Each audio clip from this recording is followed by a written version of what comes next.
yeah? But I don't think a song called Honkies in Harlem would get on Radio 1. But Niggas in Paris will. We've got time for one more question. Could we go to the question on the back row over there? Hiya.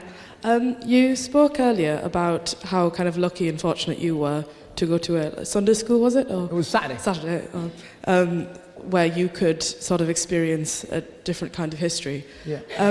I wanted to know what sort of specific advice would you give to, I suppose, people like me who not only have to deal with very whitewashed academia here, but back where I'm from, there's a lot of internalized kind of denial of any contribution that, you know, India or wherever made to civilization in general. Sort of dealing on both two different fronts, if you like. Well, I think you have to, a good friend of mine who's one of the youngest, if not the youngest professor in American history, a gentleman called M.K. Asante Jr., whose dad was actually the guy who came up with the idea of Afrocentrism, interestingly enough, that theory. But his son always says, take two sets of notes.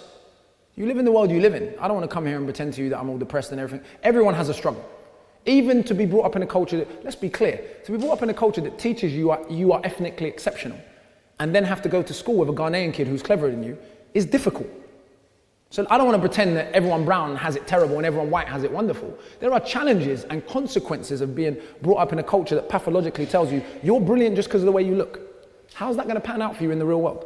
It doesn't pan out so well. So I don't want to give the impression that it's all one-way traffic in that sense. If we look at suicide rates, if we look at uses of drug addiction, I grew up in working class inner city Afro-Caribbean London. I've never been to a party and seen people take heroin or cocaine.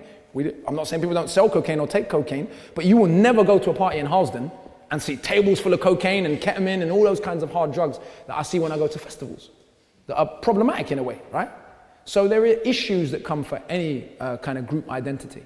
But I would say in terms of taking two sets of notes, that means you have to do what you have to do to get by in the workplace. You have to do what you have to do to survive in university. But for yourself, for your own spiritual center, for your own well-being, you have to expose yourself to a broader set of information beyond the propaganda that you're being taught. And that goes, for you as a woman, goes on many levels. You know, the history of women in science. Are we to believe that women are less intelligent? That's why there's less women in science? Of course not. And when countries like Iran and India are producing more female scientists than the UK as a percentage, we have to ask ourselves why.